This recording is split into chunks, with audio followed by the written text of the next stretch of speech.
Assalamualaikum warahmatullahi wabarakatuh.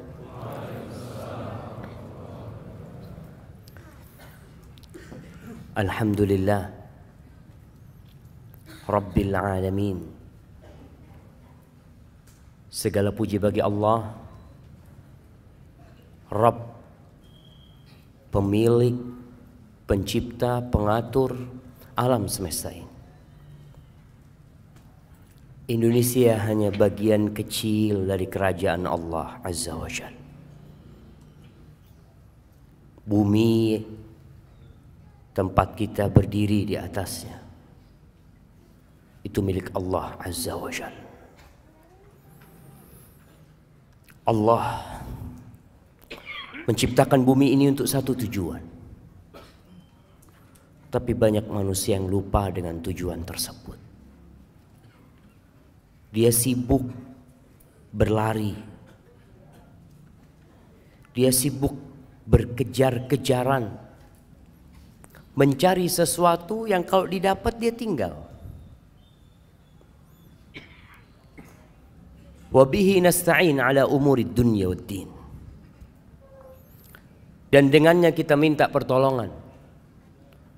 Kepada Allah kita minta pertolongan dalam menghadapi urusan dunia kita dan urusan agama kita. Ana punya banyak masalah dalam kehidupan ini. Baik dalam urusan ibadah ana. Dan ana juga punya masalah dalam urusan dunia ini. Bersama rekan-rekan kita, teman-teman kita. Ada yang punya masalah sama atasannya, sama perusahaannya, urusan dunia. Kepada siapa kita meminta pertolongan? Kepada yang punya bumi ini, Allah Azza wa Jalla. Mau urusan itu besar, urusan itu kecil, hanya kepadanya kita minta pertolongan. Wassalatu wassalam ala sayyidil mursalin wa imamil muttaqin qaidil ghurril muhajjalin sayyidina wa maulana Muhammad wa ala alihi wa ashabihi ajma'in. Salawat dan salam semoga senantiasa tercurahkan untuk penghulunya para utusan Allah, untuk imamnya orang-orang yang bertakwa,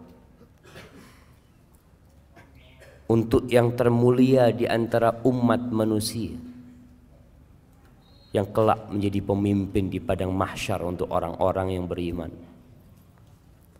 baginda Nabi kita Muhammad sallallahu alaihi wasallam, yang hari ini hari Jumat jemaah, harinya bersolawat buat Nabi alaihi salatu wassalam. Sebelum matahari terbenam nanti, antum sekarang ini lagi ribut urusan apa? Urusan ngitung. Urusan ngitung. Orang sibuk ngurusin ngitung suara 01 berapa, suara 02 berapa, biar mereka menghitung. Antum juga perlu menghitung. Hari ini antum berapa kali bersolawat buat Nabi sallallahu alaihi wasallam. Jangan sibuk mengikuti perhitungan itu, antum lupa ngitung sesuatu yang antum perlu. Karena kalau sudah matahari terbenam, masih waktunya sholawat. Silahkan sampai kapanpun kita bersolawat kepada Nabi alaihi salatu wassalam. Tapi kita kehilangan keutamaan hari Jumat, yang merupakan sayyidul ayyam. Khairu yaumin tala'at fihi syams. Sebaik-baiknya hari yang terbit matahari pada waktu itu yaumul Jum'ah. Hari ini syama. Maka manfaatkan waktu yang ada untuk banyak bersalawat kepada Nabi alaihi salatu wassalam, kepada keluarga beliau, kepada istri-istri beliau, kepada putra-putri beliau, dan kepada para sahabat Nabi, yang terutama Abu Bakar Siddiq, Umar bin Khattab, Uthman bin Affan, dan Ali bin Abi Thalib radhiyallahu ta'ala anhum ajma'in. Amma ba'd. Jamaah rahimakumullah. Apa tema kita hari ini? Bekal di alam kubur. Sebenarnya semua sudah tahu. Apa sih yang harus kita bawa ke kuburan? Ketika antum dikasih tahu oleh ayah antum, nak, besok kita mau berangkat. Kemana ayah? Kita mau camping. Semua anak bawa bekalnya masing-masing. Bapaknya ngasih tahu, tempat camping kita becek. Tempat camping kita banyak ularnya. Tempat camping kita di sebuah lembah yang terkadang bisa jadi ada hujan dan akan banjir, akan tenggelam tempat itu. Ketika informasi ini disampaikan, kemudian besoknya berangkat, ada anak-anak yang tidak bawa bekalnya, dia tidak akan bisa menyalahkan orang tuanya.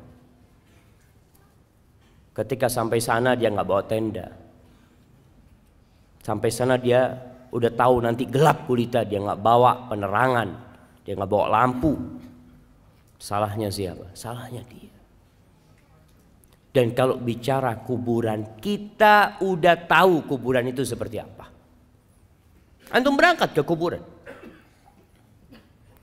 antum melihat sebuah lokasi yang sunyi, senyap, yang semua orang punya kapling sendiri-sendiri.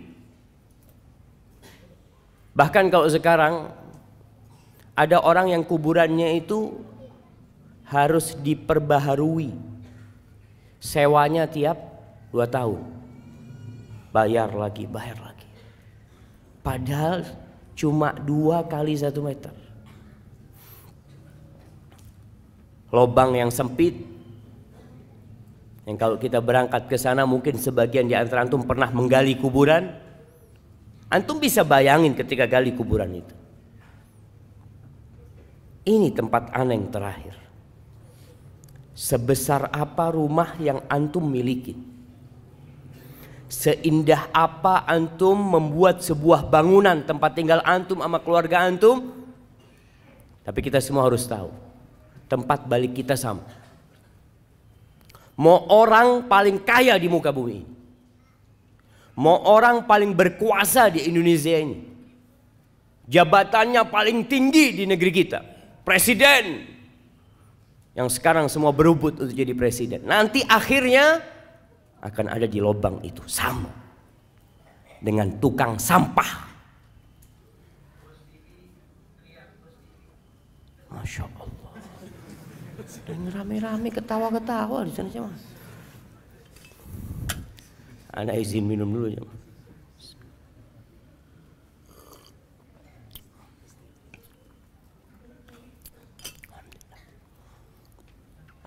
Orang yang paling kaya, yang naik Mercy, naik mobil paling mahal, nanti sama dengan orang paling miskin di muka. Dia akan ada di tanah sana. Itu kuburan. Nggak ada yang nemenin, sama. Orang kaya mati, akankah ada ajudan dia yang ikut tinggal di kuburan? Yang mati umpamanya jenderal bintang 4, anak buahnya 3, ajudan. Ketika dikuburkan, adakah satu yang setia sama dia? Komandan, anak akan tetap ada di sini. Bohong. Sama. Semuanya sama. Di malam hari kita biasanya kalau lagi kesepian kita bisa cari teman. Tapi antum akan sendirian. Teman-teman antum akan melanjutkan perjalanan ini. Dan suatu hari langkahnya akan berhenti dan ikut bersamamu di alam kubur sana. Jamaah rahimakumullah. Kalau kita melihat dahsyatnya kuburan, walaupun kalau kita ngelihat dari luar biasa-biasa aja sih Ustaz. Seorang tabi'in yang bernama Ubaid ibn Umair, dia pernah berkata, innal qabra la yaqulu, kuburan itu akan berbicara. Kita tahu bahwasanya jari-jari kita akan berbicara. Tempat-tempat sholat kita akan menjadi saksi. Kata Ubaid bin Umair mengatakan, innal qabra la yaqul ya ibna Adam. Dia akan mengatakan kepada anak Adam, wahai anak Adam, madza a'datta li? Apa yang sudah engkau persiapkan untuk aku? Alam ta'lam anni baitul ghurbah. Apakah engkau nggak tahu aku ini rumah pengasingan? Wa baitul wahdah, rumah tempat sendirian engkau di sini nantinya. Wa baitul akala wa baitud dud, tempat serangga-serangga, tempat cacing, segala macam. Ini loh kuburan. Dia ngasih tahu sama kita. Apa yang kau persiapkan? Kalau kita lihat manusia sibuk membangun rumahnya, kamarnya. Jangan rumahnya, dia punya rumah. Oke, biasa rumahnya. Dia punya kamar, dia hiasin. Dia bikin keramik khusus. Dia pasang wallpaper. Tiap tahun diganti wallpapernya. Dia pasang AC. Karena dia ingin nyaman di situ. Dan kuburan udah kasih tahu, aku ini tempat sendirian, nggak ada siapa-siapa engkau di sini. Engkau persiapkan, apa yang kau persiapkan untuk sendirian di sini? An Abdullah bin Ubaid ibn Umair qal, ini anaknya Ubaid bin Umair mengatakan, balagani, telah sampai kepada aku, annal mayyit yuq'adu fi hufratihi, bahwa seorang mayit itu didudukkan di kuburannya. Dan dia mendengar suara orang-orang yang mengantarkan dia pulang. Masya Allah. Mati lampu.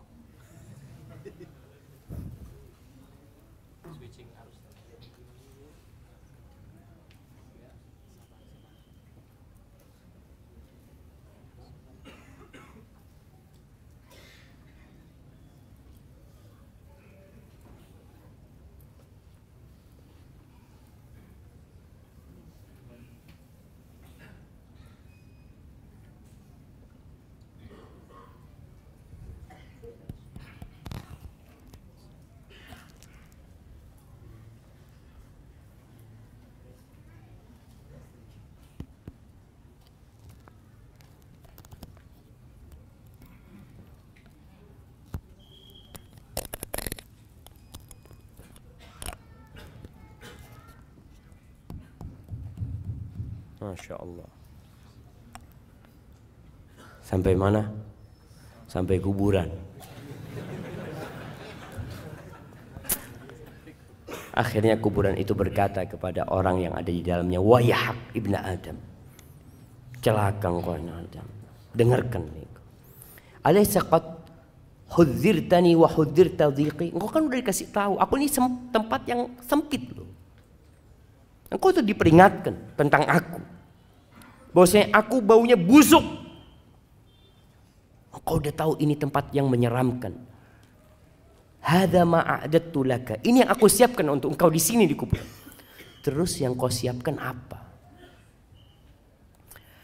Umar bin Abdul Aziz rahimahullahu taala, kita tahu seorang khalifah yang zuhud, yang sebelumnya dia orang yang kaya raya, yang mewah hidupnya. Tapi di akhir hayatnya Allah berikan hidayah kepada Umar bin Abdul Aziz, sehingga dia menjadi khalifah yang adil, yang disegani, yang zuhud. Ketika menjadi pimpinan tertinggi umat Islam, awalnya dia hanya gubernur kota Madinah, kemudian jadi pemimpin tertinggi umat Islam pada waktu itu, yang ibu kotanya di Damaskus. Semoga Allah melepaskan Damaskus dari tangan orang-orang Syiah.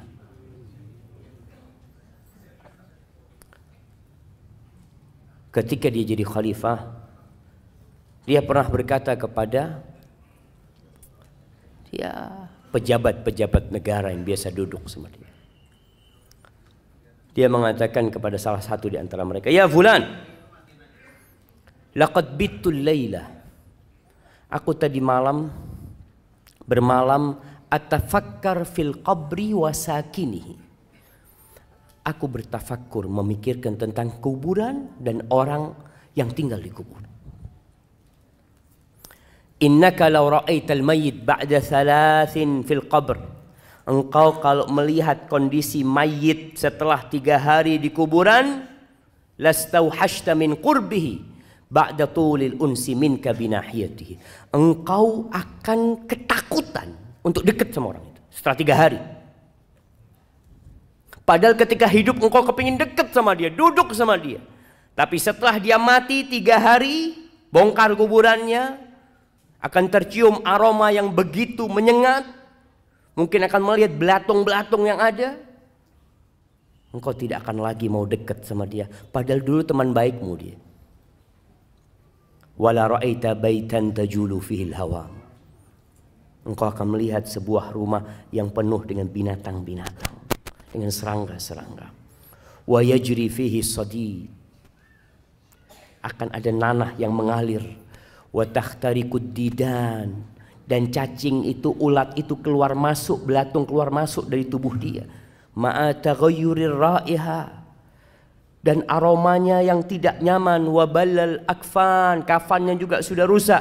Ba'da husnil hay'ah, padahal sebelumnya rupa dia bagus.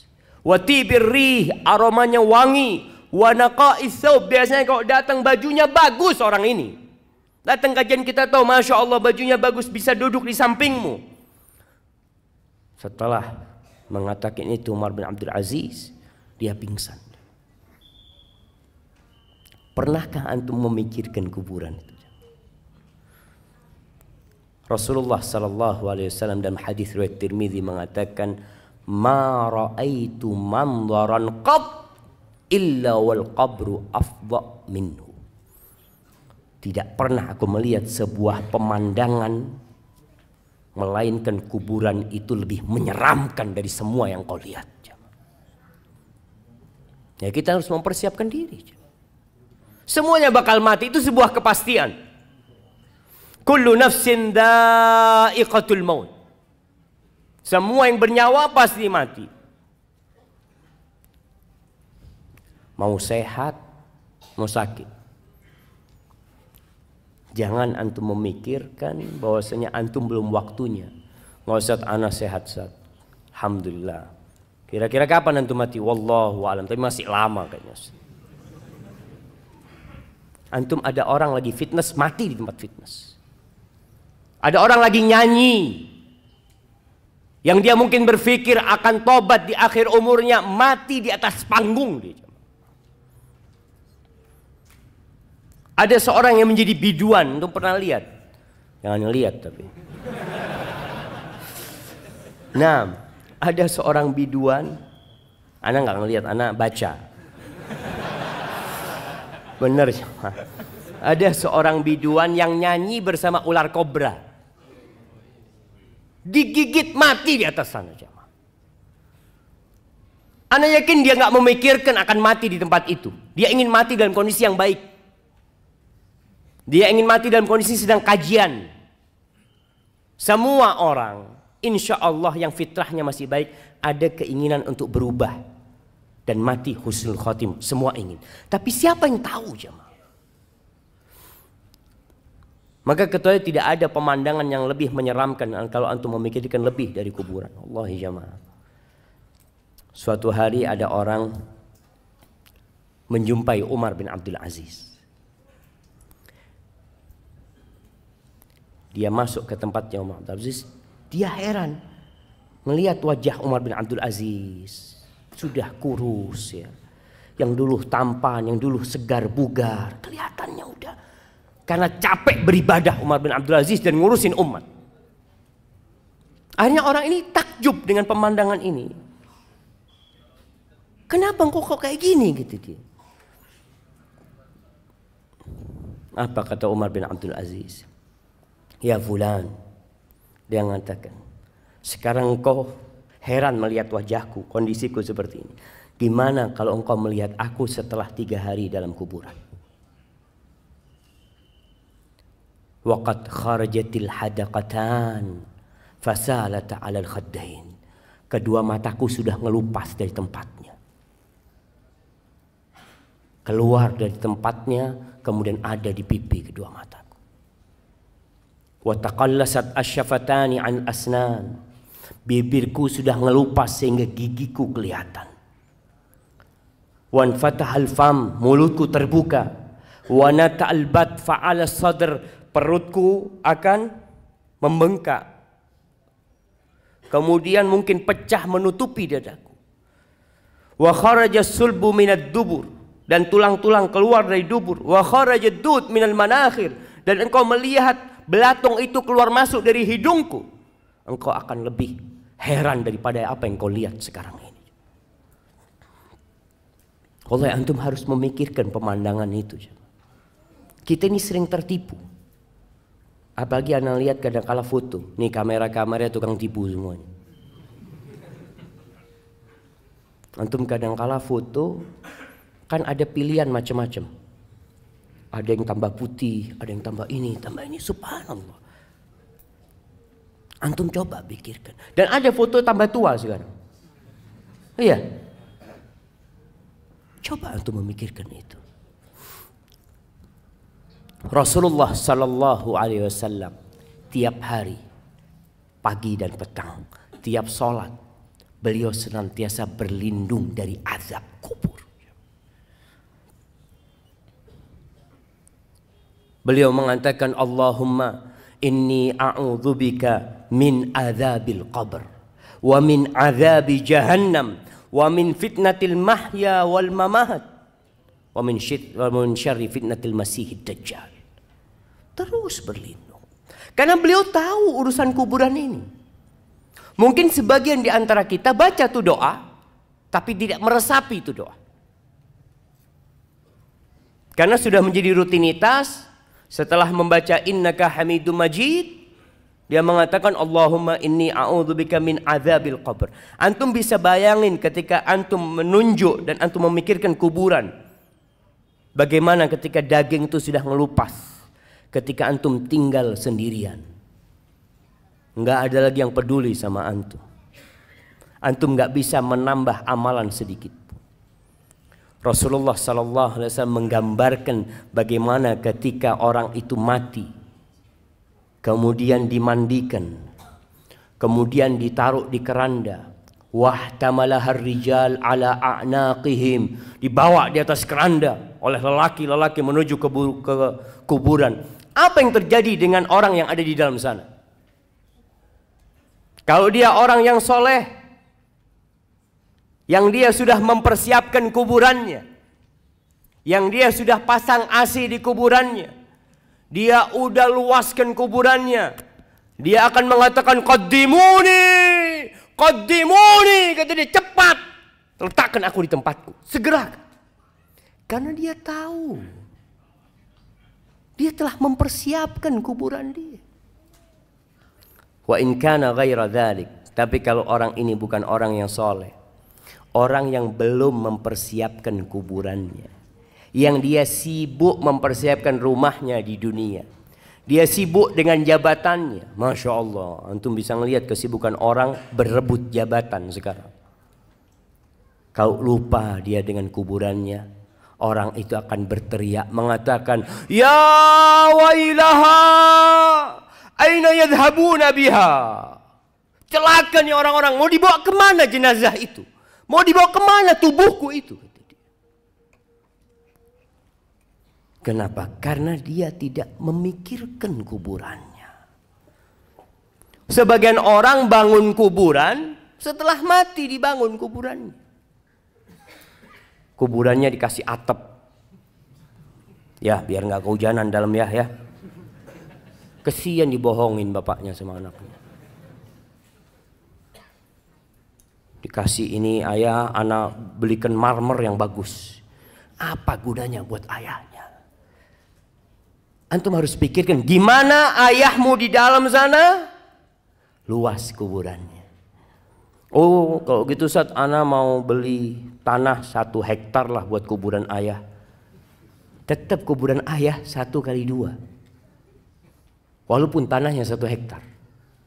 Tetap. Antum pikir orang-orang sekarang di Jakarta yang punya kuburan-kuburan besar, apa namanya? Sandiago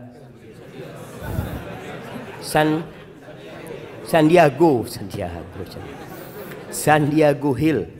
Nah, antum katanya Masya Allah rumahnya luas, besar. Pertanyaannya, dia dikuburkan berapa besar tempat dia? 1x2 tetap, sesuai dengan jasadnya. Pikirnya kalau dikasih luas gitu, dia malam bisa keluar gitu ya. Masya Allah, anak bisa jalan-jalan. Nggak ada jamaah. Manusia terlena jamaah.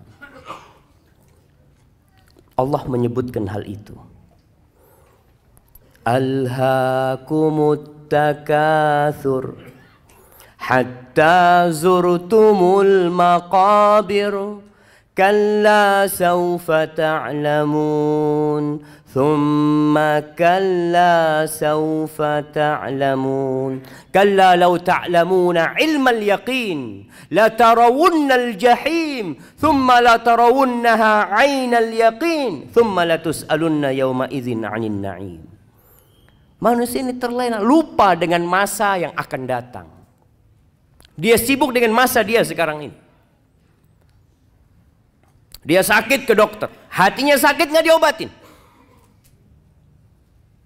At-takatsur, banyak-banyakan harta.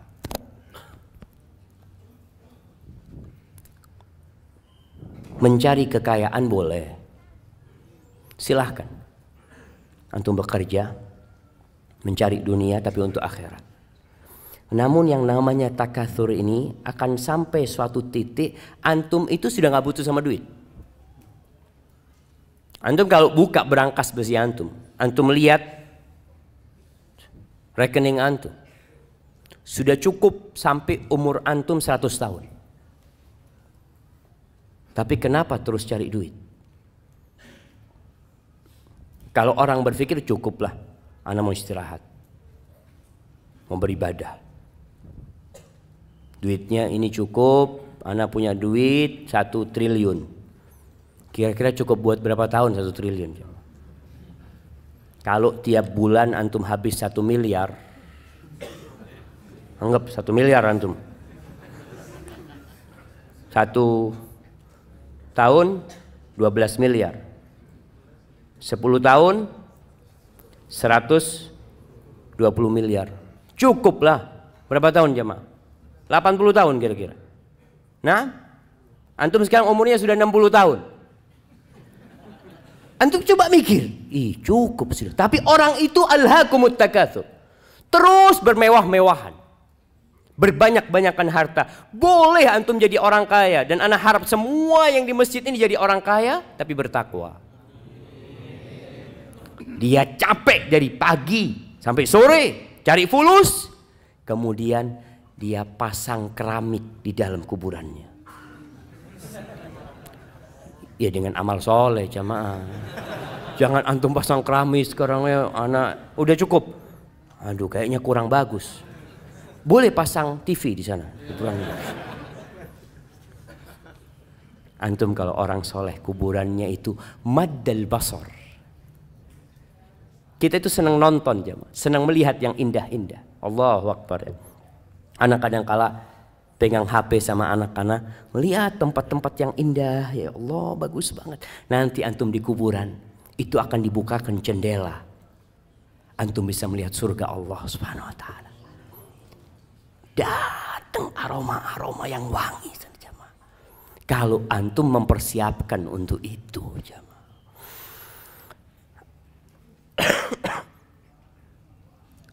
Yaqulu ibnu Adam, anak manusia ini berkata, mali, mali, mana hartaku, mana hartaku. Engkau tahu hartamu itu yang mana? Ma akalta, yang engkau makan kemudian jadi kotoran, itu hartamu. Wa ma labista fa ablait. Kalau bicara yang kita miliki itu yang kita pakai, kemudian dia jadi usang. Wa ma tasaddaqta fa abqait. Dan yang engkau sedekahkan lalu ini yang kau simpan. Ini jamaah. Kalau bicara harta yang milik antum itu, antum coba sekali-kali ke kuburan lihat berapa fulus ana yang sudah taruh sini ya. Yang ada di brankas besi, yang ada di ATM antum itu bukan milik antum. Bisa jadi milik antum, bisa jadi milik orang lain. Maka kenapa kita dianjurkan untuk ziarah kubur? Karena mengingatkan kepada akhirat, mengingatkan kepada kematian sehingga antum bisa siap-siap. Antum kalau datang ke kuburan, antum berpikir, ana punya duit 100 juta. Ana sedekah baru 10 juta. 90 juta antum tinggal kalau antum mati. Amr bin As, sahabat Nabi yang menaklukkan Mesir. Sahabat Nabi yang memang masuk Islamnya agak terlambat, tapi perjuangannya untuk Islam setelah itu begitu dahsyatnya. Imam Muslim meriwayatkan dari Ibn Syamasa al-Mahri, seorang tabi'in. Ibn Syamasa mengatakan hadarna Amr ibn al-As wa huwa fi siyaqatil maut. Kita pernah menghadiri Amr bin As di rumahnya. Amr bin As dalam kondisi dia mau mati sudah, naza sudah. Fahawwala wajhahu ila al-ha'id yabki tawilan. Ini sahabat Nabi. Dia menghadapkan wajahnya ke tembok. Ini orang-orang datang membesuk dia lagi sakit, dia malah menghadapkan wajahnya ke tembok menangis yang panjang sekali tangisan. Wabnuhu Abdullah, anaknya bernama Abdullah bin Amr bin As. Sahabat Nabi salah satu yang banyak meriwayatkan hadis. Anak yang soleh, yang berbakti sama orang tuanya. Kita kadang-kala kalau punya anak soleh, oh insya Allah doakan abah nanti ya. Siap abah sudah mati, punya anak seperti kau. Lihat Abdullah Amr bin As.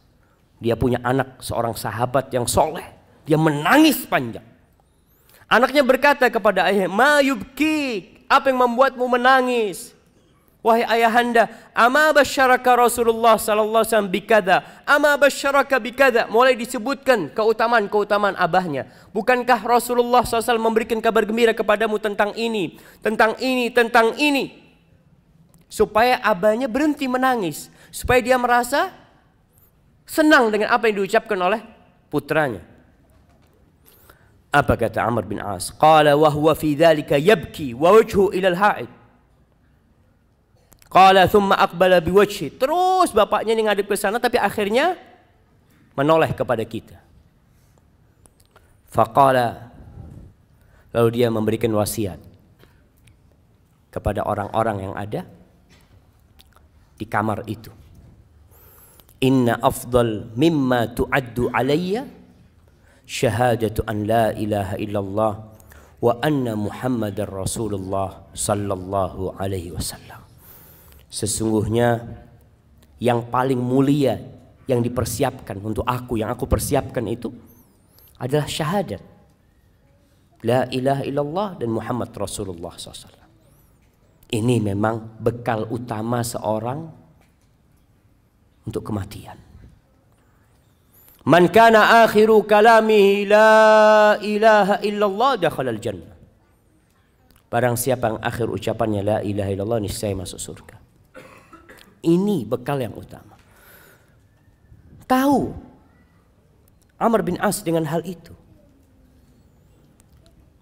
Walakinni, tapi dia cerita masalahnya aku ini beda. Aku punya masalah dalam kehidupan ini. Qad kuntu ala atbaqin salas. Aku itu hidupku ini di 3 fase. Fase yang pertama, dia cerita, qad ra'aituni, aku telah melihat diriku. Ini orang yang suka menghisap dirinya, dia akan sibuk dengan kesalahan dirinya daripada dengan kesalahan orang lain. Dia akan disibukkan dengan menambal kekurangan-kekurangan dirinya daripada dia menambal kekurangan orang lain. Amr bin As tahu dengan dirinya. Dia bercermin. Maka dia mengatakan, qad ra'aituni, aku telah melihat diriku, ma minan nasi min ahadin abghad ilayya min Rasulillah SAW. Di fase yang pertama itu, tidak ada satu manusia yang lebih aku benci daripada Rasulullah SAW. Bagaimana bencinya Amr bin As kepada Nabi SAW. Wala ahabbu ilayya min an astamkina minhu fa'aqtulahu. Dan bagaimana ambisiku pada waktu itu bisa membunuh Nabi SAW. Falau mittu ala tilka tabaqah lakuntu min ahlin nar. Andai kata aku mati dalam fase itu, niscaya aku jadi penghuni neraka, pasti sudah, kata dia. Kemudian di fase kedua, thumma ja'alallah al-islam fi qalbi. Kemudian Allah memberikan hidayah kepada aku, menjadikan Islam di hatiku. Lihat bahasanya, Amr bin As mengatakan, Allah yang bagi Islam sama aku. Jangan merasa antum telah berbuat baik sama Allah Azza wa Jalla. Jangan merasa seakan-akan, oh alhamdulillah ana ini gara-gara ana Ustaz, alhamdulillah masjid ini jadi bagus. Ana yang punya peran besar, masjid ini jadi ramai jamaahnya. Jangan bilang seperti itu. Katakan Allah Azza wa Jalla yang memberikan hidayah kepada orang-orang sehingga datang ke rumah Allah. Fa'ataitu Rasulullah SAW. Lalu aku mendatangi Rasulullah SAW. Liubayi'ahu, untuk berbaiat kepadanya. Dia berbaiat, menyatakan masuk Islam, mengucapkan janji setia kepada Nabi SAW. Faqultu ubsut yaminak ya Rasulullah. Ketika aku datang menyumpai Nabi SAW, aku mengatakan, ya Rasulullah, berikan tangan kananmu kepadaku. Fabasata yadahu. Nabi SAW memberikan tangannya kepada aku. Thumma inni qabattu yadi. Tapi ketika itu nggak jadi. Aku menarik tanganku. Nggak jadi bersalaman dengan Nabi SAW. Faqala malak ya Amr. Kenapa engkau? Kok engkau urungkan niatmu? Faqultu aradtu an ashtarit. Aku mau kasih persyaratan. Ini orang mau masuk Islam mau kasih persyaratan. Subhanallah. Kenapa? Dia tahu siapa dirinya. Dia tahu kejahatan-kejahatan yang pernah dia lakukan. Maka Amr mengatakan, ditanya sama Nabi SAW, tashtaritu madza? Apa syaratmu? Kata Amr bin As, ashtaritu an yughfarali. Syaratnya diampuni dosa-dosaku. Syaratnya diampuni dosa-dosaku. Karena Amr bin As berpikir, kalau aku masuk Islam tapi dosaku yang masa lalu, yang aku ingin membunuh Nabi SAW tidak diampuni, apa gunanya aku masuk Islam? Maka ketika orang masuk Islam, hendaklah masuk Islam dengan berpikir tentang agama Allah ini. Jangan merasa sekali lagi berbuat baik kepada Islam. Tapi Islam yang telah memberikan kebaikan kepada kita. Lalu Nabi SAW mengatakan kepada Amr,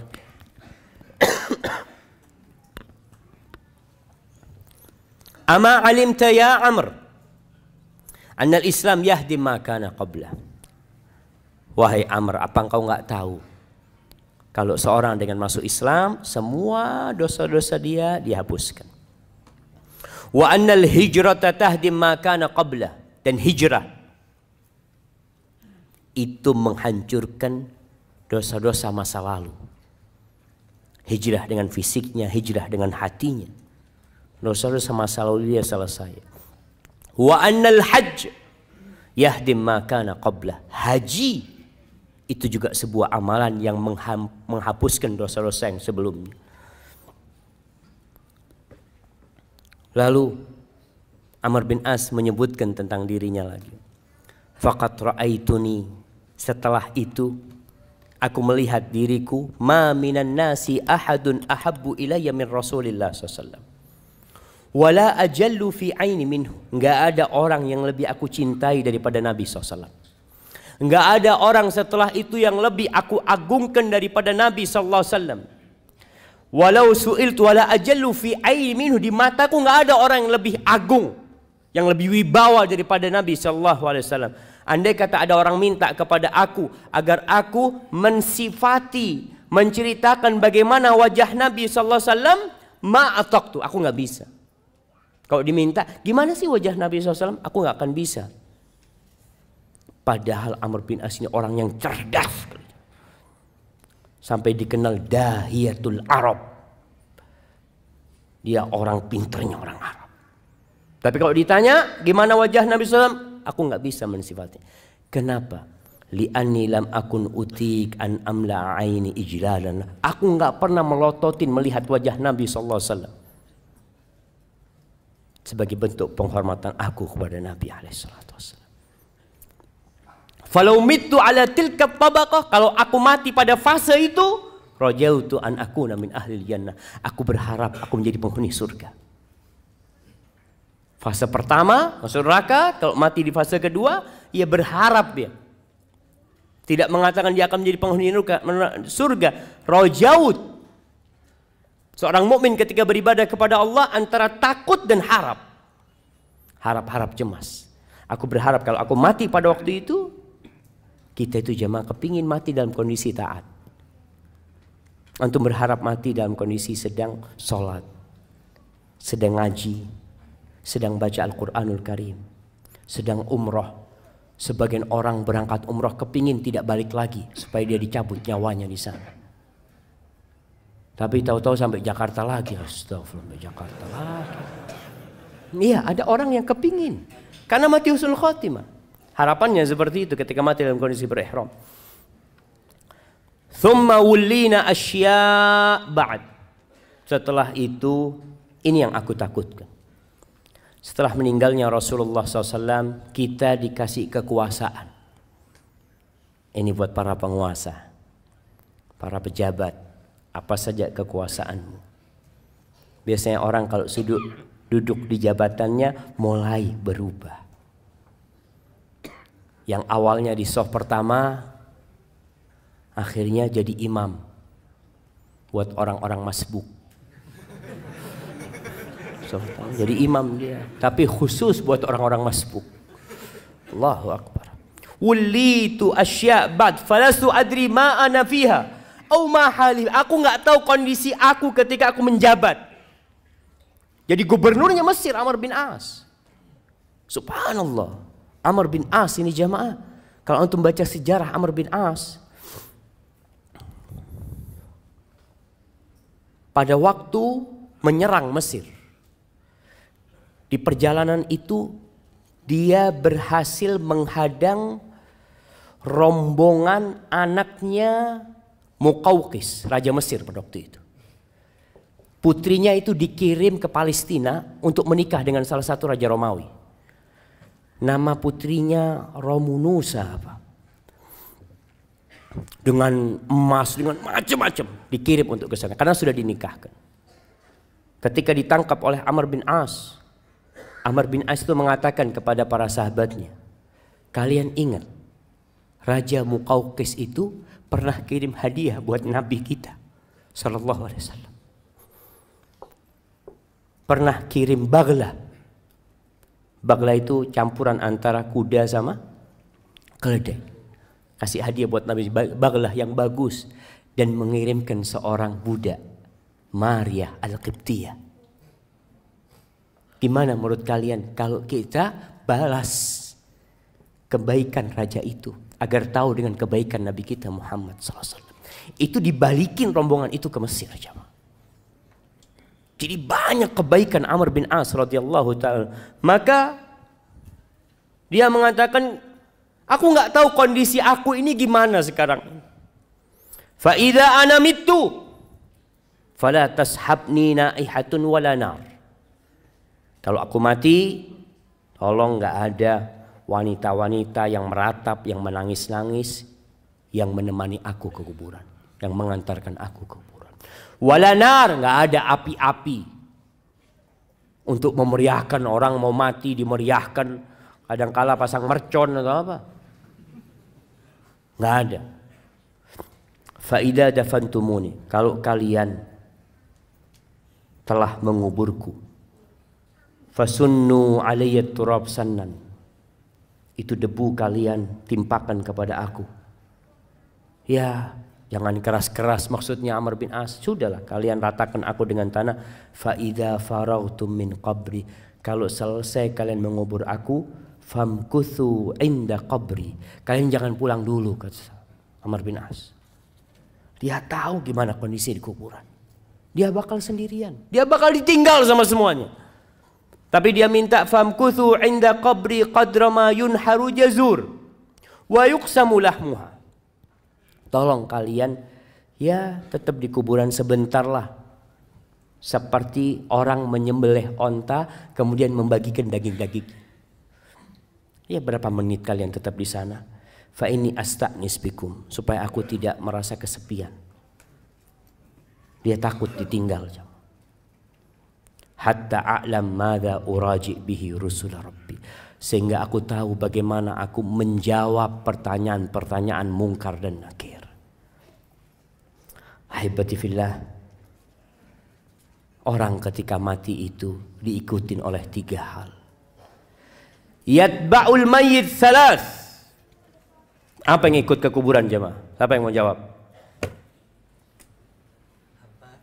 Harta, keluarga, amal. Hartanya gimana? Hartanya ikut. Gimana hartanya? Siapa yang tahu? Harta yang ikut ke kuburan? Iya, hartanya. Apa yang ikut ke kuburan? Fulusnya ikut gitu ke kuburan. Oh, mobilnya mungkin di luar gerbang. Nggak sampai ke kuburan. Bahkan kalau orang-orang kafir kan ikut di kuburan. Kalau orang kafir mobilnya masuk kuburan juga. Barakallahu fikum. Nah, para ulama ketika berbincang harta kok bisa ikut sih? 3 yang ikut. Yarji'u isnan wa yabqa wahid. Yang 2 balik ke rumah, yang 1 tinggal sama antum. Yatba'uhu ahluhu. Keluarganya ikut. Jelas kalau keluarganya ikut. Ingat perempuan-perempuan, ana masih ngelihat di daerah Jabodetabek ini, kalau ngubur jenazah perempuan-perempuan itu ikut ke kuburan. Nggak usah lah. Antum anti bagi perempuan tinggal di rumah. Rasulullah SAW pernah melihat wanita-wanita di jalan ke kuburan. Ditanya sama Nabi SAW, kalian ikut memandikan jenazah? La. Kalian ikut mengangkat jenazah? La. Kalian ikut ngubur jenazah? La. Irji'na ma'zurat, kalian pulang bawa dosa. Ngapain kalian ke kuburan? Kalau ternyata kalian tidak ngapa-ngapain di sana. Yang ada nangis-nangis ya di kuburan. Akhirnya pingsan, orang nggak ngurusin jenazahnya, ngurusin istrinya ini. Apalagi kadangkala, subhanallah, perempuan ini jamaah. Moga Allah memberikan hidayah kepada perempuan-perempuan dan kepada antum juga semua, pada kita semuanya. Anak kadangkala, Allahu a'lam, Allah yaghfir lana dzunuban. Melihat perempuan di kuburan itu masih pakai lipstik. Astagfirullah. Mau ke kuburan pakai lipstik jemaah. Kadangkala. Maka keluarganya ikut, anaknya ikut, pamannya ikut, keponakannya ikut, masya Allah. Sebagian anak ya, nasihat anak buat anak yang tinggal di luar kota, kalau orang tuanya meninggal dunia, suruh kuburkan segera tanpa nunggu antum.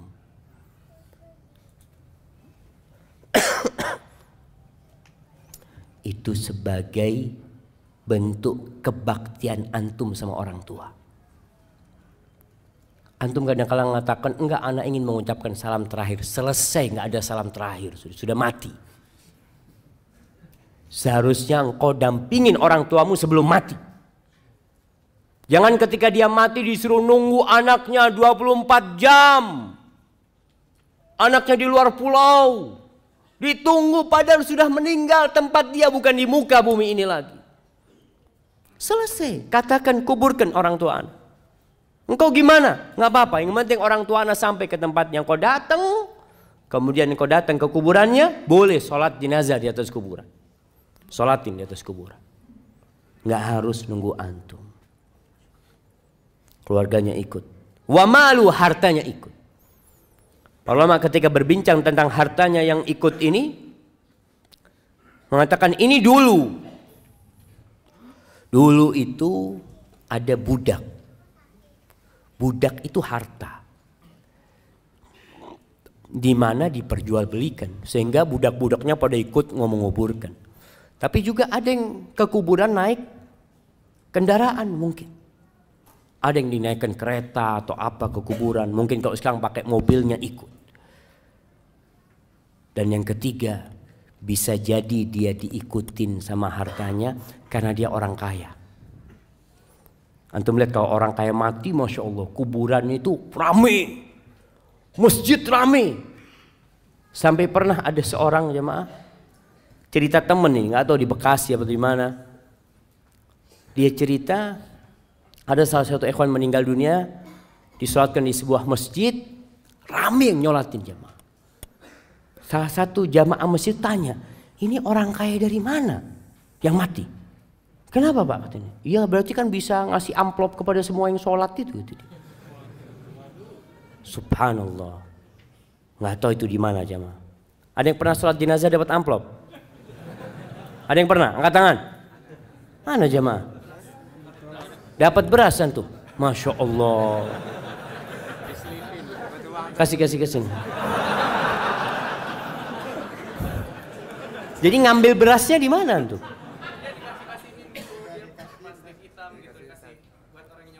Buat orang yang nyolatin, Masya Allah. Ada yang dapat fulus? Masya Allah. Dapat berapa tuh? Dapat berapa? 50? 30, Masya Allah. Kasih hadiah. Antum terima?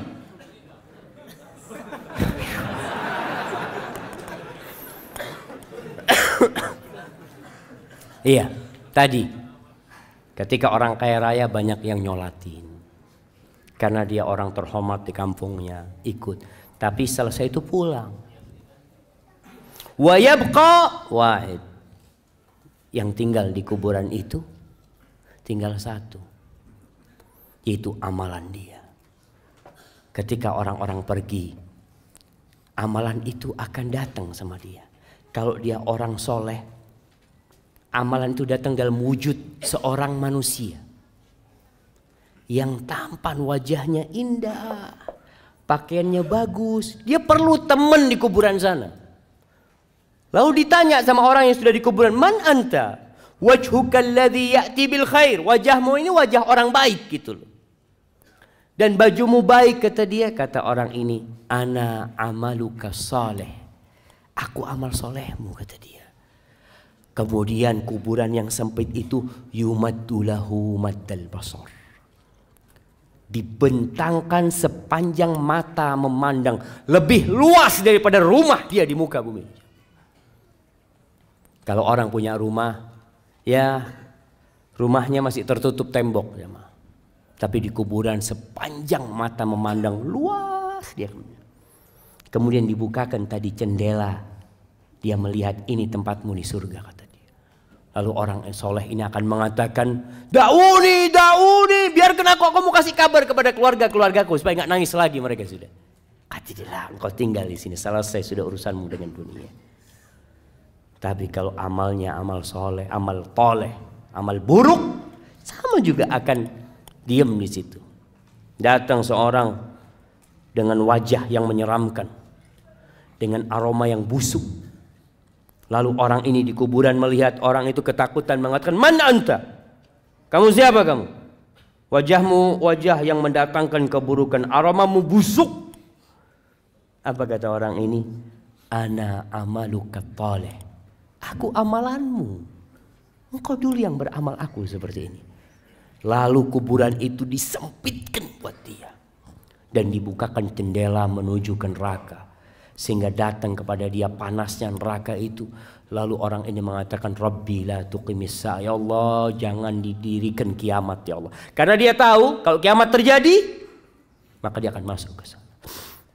Ahibati fillah, apa yang perlu kita amalkan agar kuburan kita jadi raudhatun min riyadil jannah, dari taman-taman surga, menjadi sebuah taman yang indah.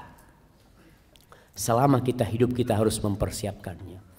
Maka secara global semua amal soleh, jadilah antum orang yang semangat mengamalkan semua amal kebajikan. La tahqiranna minal ma'rufi syai'an. Jangan pernah meremehkan amal soleh walaupun kecil menurut antum. Walau antalqa akhaka biwajhin taliq. Walaupun engkau hanya berjumpa dengan saudaramu dengan wajah yang berseri-seri. Ini buat teman-teman yang udah ngaji. Antum setelah ngaji itu seharusnya senyum antum lebih banyak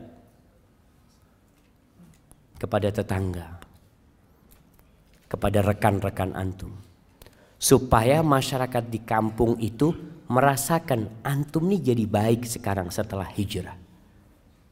Jangan cuma pasang jenggot terus matanya mulai melototin. Nah ini kayaknya masuk neraka. Antum jadi astagfirullah. Antum siapa antum? Maka tunjukkan kepada orang kalau antum orang yang penuh dosa, sehingga antum tawadhu, tidak melihat orang lain melainkan antum mengira orang itu lebih baik dari diri antum, sehingga antum akan berbuat baik sama orang lain. Senyum, apa saja amal kebajikan. Lihat sampah antum buang, orang kampung jadi lihat antum ini masya Allah, kalau fulan datang jalan itu bisa bersih. Bawa sapu nggak apa-apa, antum sapu. Ini satu amalan yang mungkin buat antum ringan. Ana masih ingat dengan sebuah cerita di Jogja sana jemaah. Seorang ustadz yang cerita. Ada seorang wanita tua, habis asar itu dia ke musola dekat rumahnya. Di depan musola itu ada pohon mangga atau pohon apalah. Lupa waktu itu satu cerita. Jadi perempuan tua ini datang membawa tongkat yang ujungnya ada pakunya. Dia itu datang ke musola, di halaman musola, dia tusukin itu daun mangga itu, daun apa lupa. Ditusukin satu persatu, lalu dibuang ke sampah sampai bersih. Remaja masjid bingung sama wanita tua ini.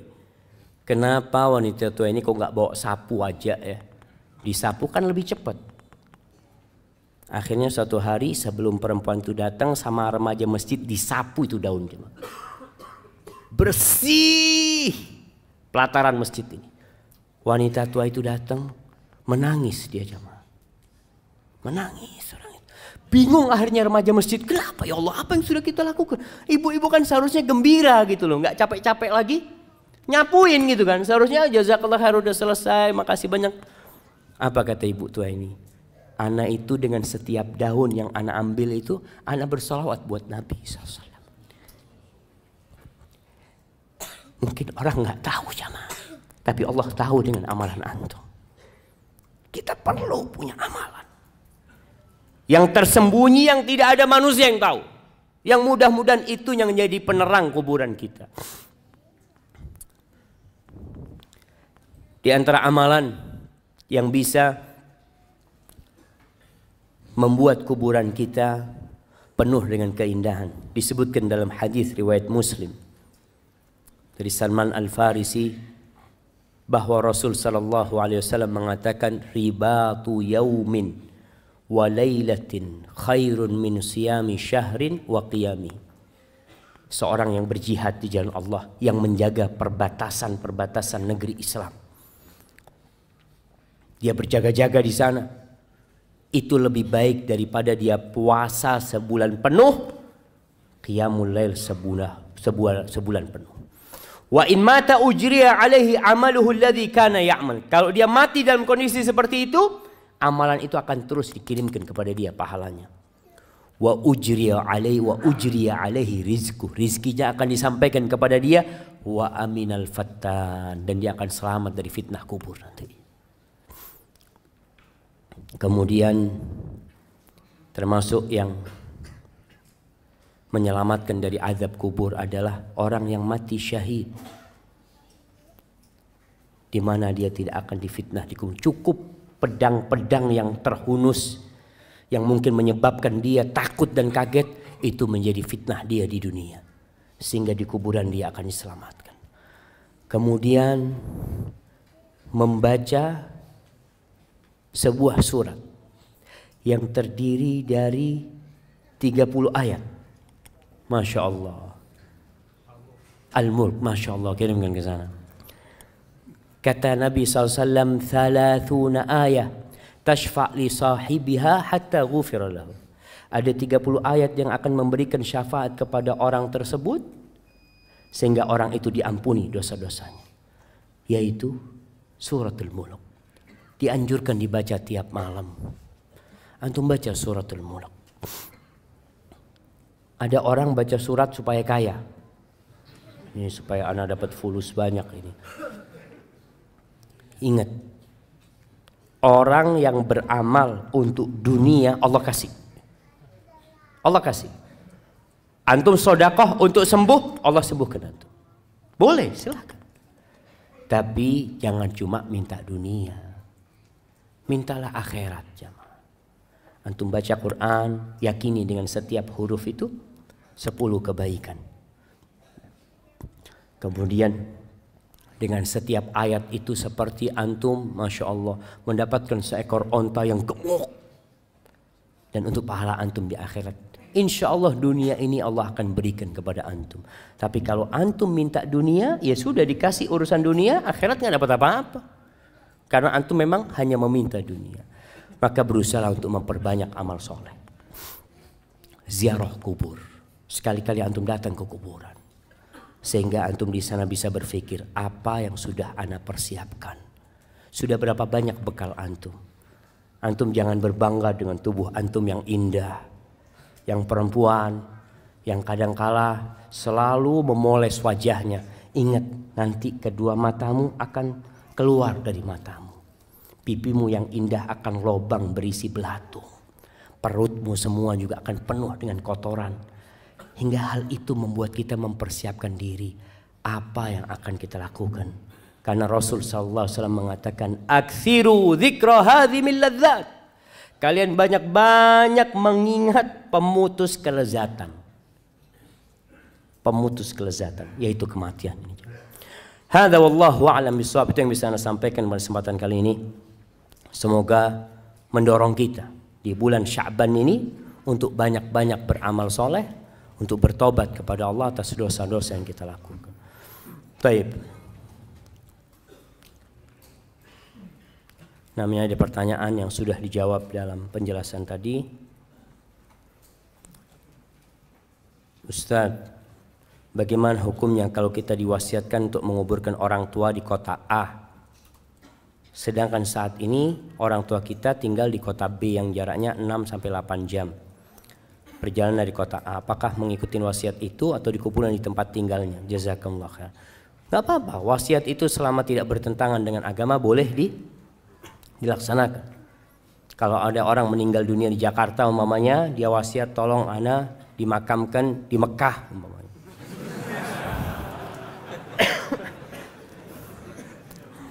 Kalau boleh fadol, artinya orang tua kepingin umpamanya seperti itu.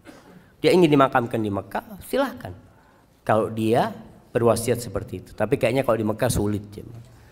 Tapi kalau dia ana minta dimakamkan di kampung ana. Sebagian orang meninggal di negeri kafir, meninggal di Australia. Dia berpesan tolong kalau ayah mati, ayah makamkan di Indonesia. Padahal butuh waktu panjang, nggak apa-apa.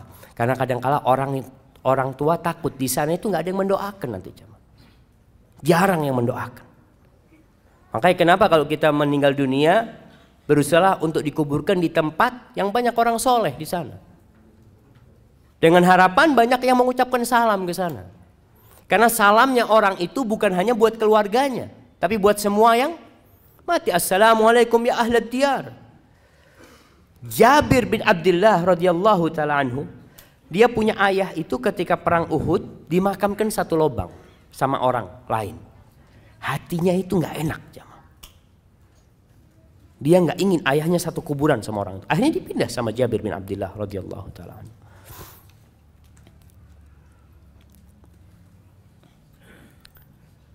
Allahu Akbar. Ustadz, bagaimana hukumnya main game? Tapi aktor gamenya perempuan yang pakai bajunya tank top.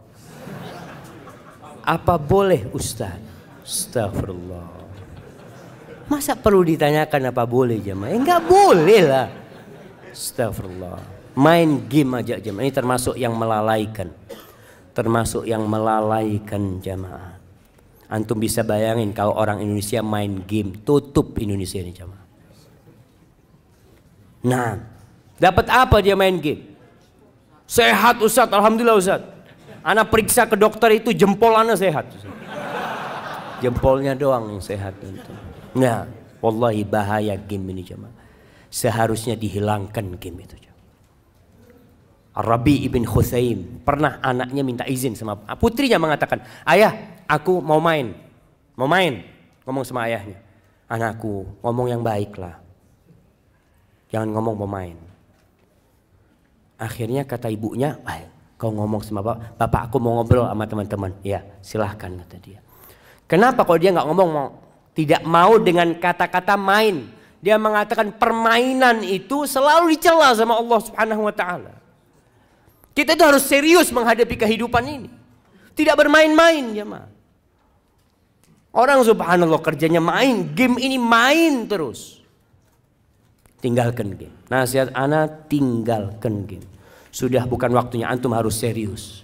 Antum kepingin perang, daftar jadi tentara. Ini kan game perang-perangan, tembak-tembakan ya apa? Daftar Pak, saya jadi sukarelawan. Kapan butuh perang kirim anak. Gak apa-apa anak mati, anak kepingin mati. Daripada antum main game yang gak ada gunanya. Gunanya gak ada. Waduh Ustaz dapat fulus. Fulusnya dimurkain sama Allah SWT. Orang mikir bagaimana main game. Astagfirullah. Alhamdulillah anak gak suka main game. Alhamdulillah. Ada orang yang memang yaitu ujian dan cobaan buat dia. Ada perempuan suka main game. Akhirnya sampai sama suaminya main game bareng. Astagfirullah.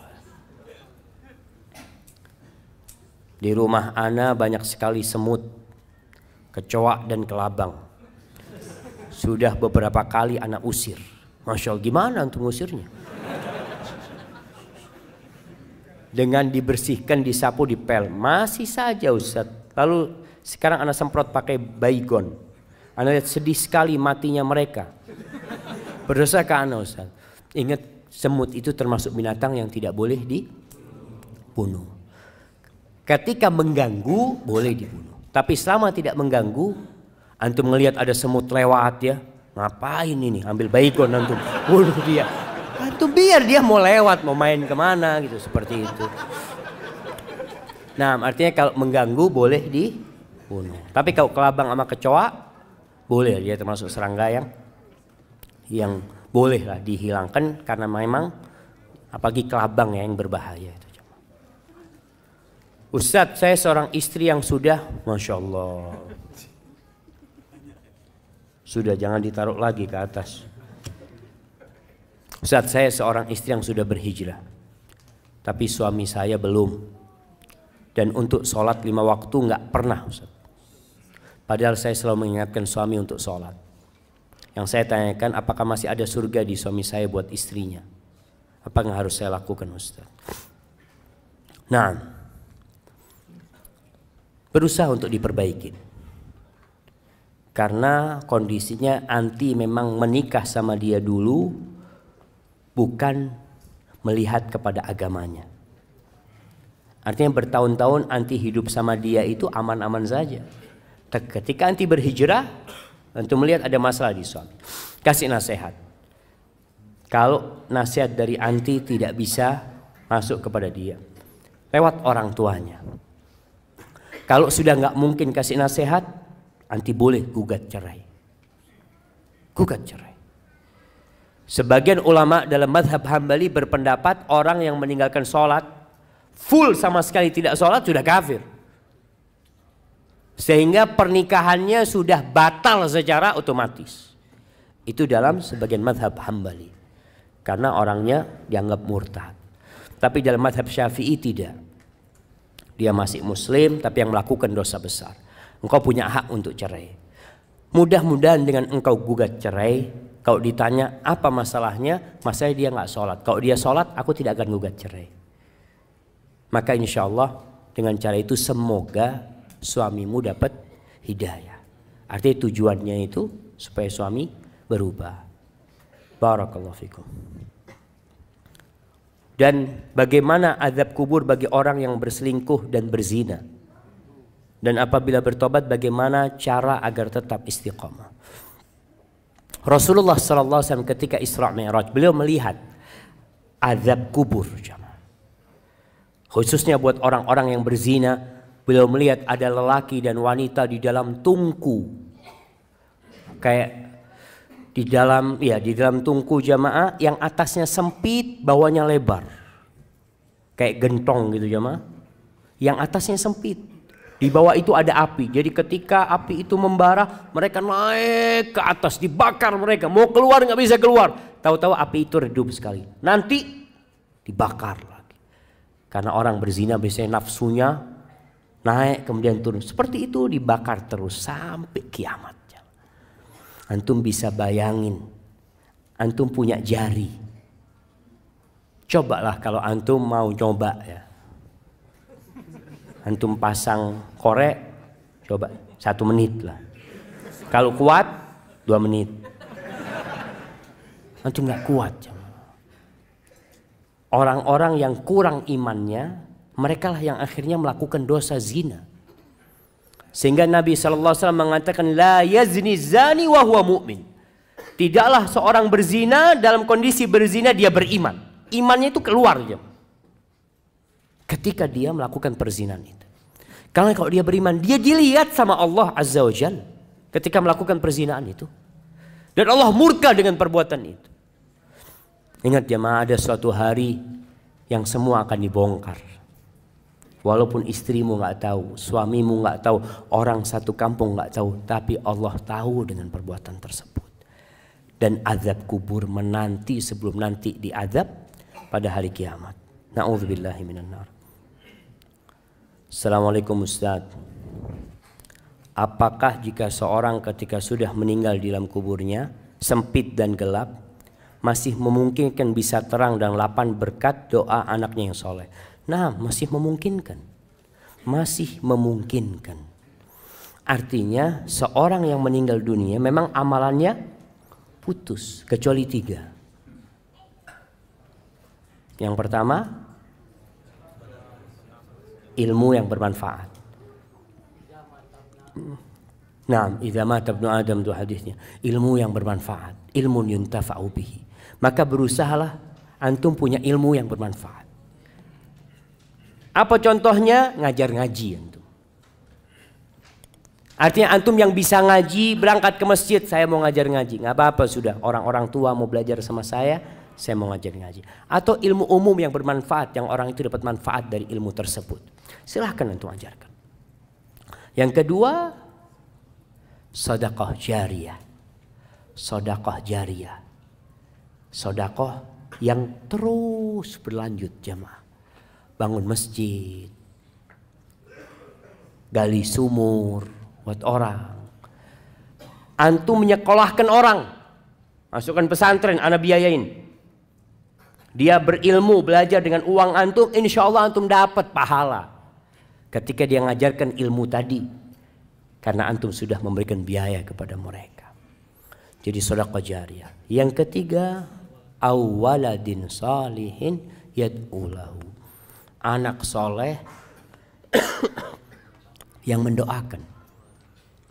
Sebenarnya kalau bicara doa, doa dari semua orang itu Allah dengarkan. Ketika sholat jenazah, yang doa bukan cuma anaknya, Temannya berdoa, pamannya berdoa, istrinya berdoa, orang kampung berdoa, Allah insya Allah kabulkan doanya. Tapi anak soleh ini nggak putus doanya. Kalau kita, ya terus terang Anda sendiri merasakan Anda punya teman baik meninggal dunia. Di awal-awal tiap hari Anda doakan, setelah itu lupa. Antum juga merasakan. Punya istri meninggal dunia, Masya Allah. Pekan pertama doa terus, Allahumma gfir laha warhamha. Pekan ketiga kawin lagi antum. Selesai, kadang-kala lupa. Tapi kalau anak bagaimanapun insya Allah akan berdoa terus, dan itu bisa meringankan azab buat orang tuanya.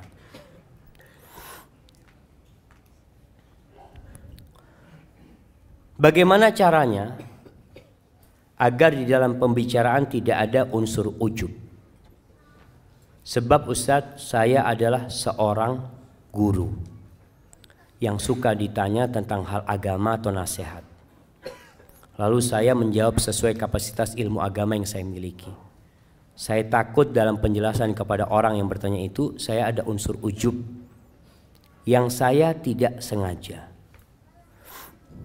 Taib, ujub ini adalah berbangga dengan diri sendiri.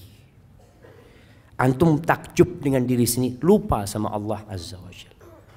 Makanya ketika antum menjawab pertanyaan kepada orang, antum sampaikan, terakhir antum katakan wallahu alam, ana nggak tahu ya, bisa jadi jawaban ana benar, mungkin ana salah. Allah yang maha tahu. Artinya sandarkan kepada Allah subhanahu wa ta'ala. Jangan akhirnya seperti Qarun yang bangga dengan dirinya. Antum, oh saya ini memang mahasiswa teladan, makanya bisa jawab semua pertanyaan. Masya Allah. Akhirnya ujub. Sehingga antum ketika menjawab berusaha untuk menunjukkan bahwasanya ini yang ana tahu, wallahu a'lamnya. Bisa jadi yang ana sampaikan itu salah. Jadi untuk menghindari ujub itu memang kita diperintahkan untuk melihat kepada kekurangan-kekurangan kita. Yang mungkin hafal Quran 30 juz, coba engkau lihat berapa kali engkau berbuat dosa tiap hari. Yang mungkin ketika menjadi ustadz, menjadi khotib, menjadi imam, suaranya indah, bagus. Ingat ketika engkau sendirian berapa banyak dosa yang engkau kerjakan. Sehingga ketika itu hilang rasa ujub dari dirimu. Karena engkau punya banyak dosa sebenarnya. Barakallahu fikum. Jamaah, anak izin minum dulu jamaah.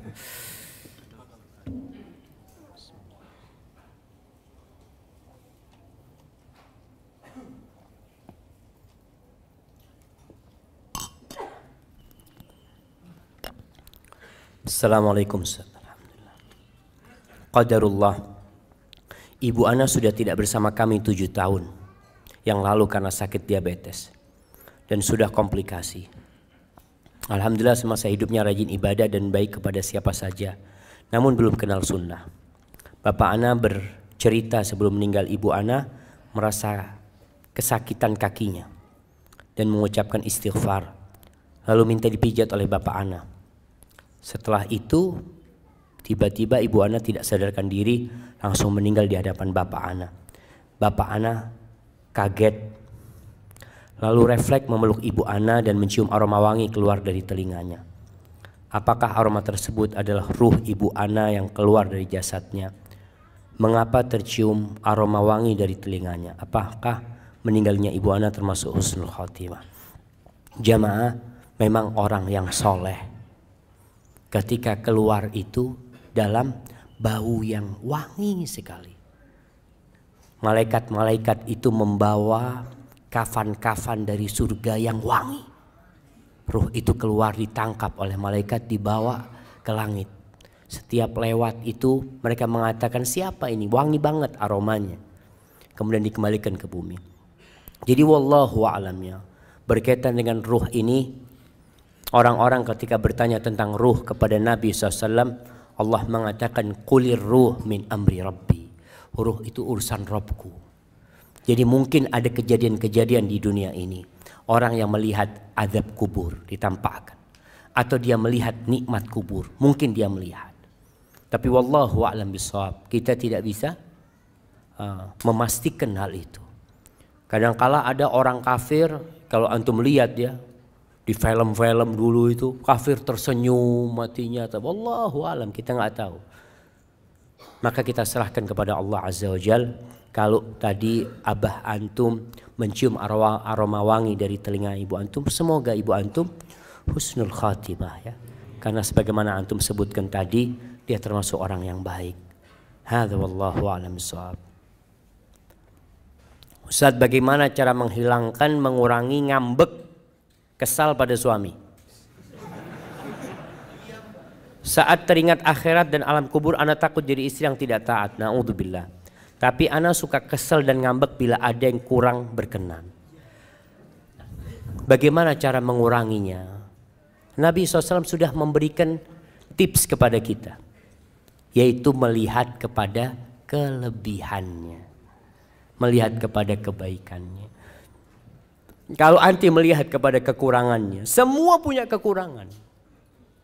Sebagian wanita mengatakan, aduh anak kepingin menikah sama fulan baik, menikah sama fulan. Dia tahu ternyata suaminya punya banyak kekurangan. Solusinya anti melihat kepada kebaikan dia. Kekurangan samalah anti punya kekurangan. Suamimu bukan malaikat dan engkau bukan bidadari.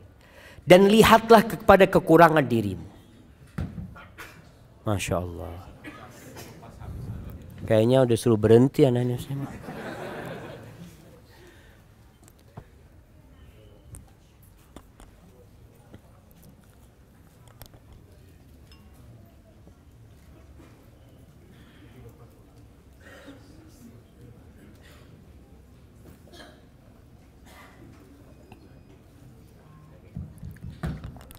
Nah, jamaah. Mati lagi jamaah.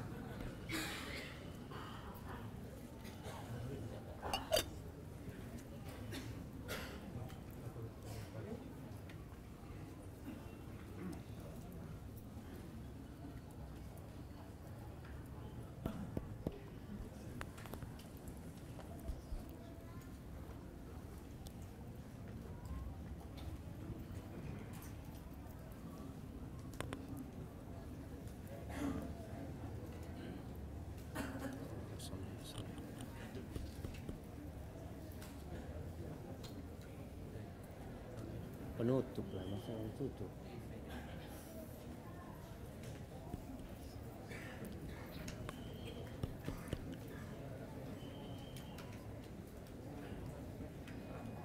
Masya Allah.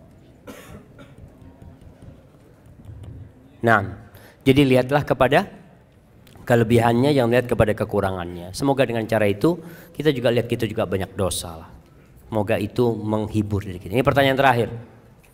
Assalamualaikum Ustaz. Semoga Allah memberi rahmat untuk Ustaz. Amin.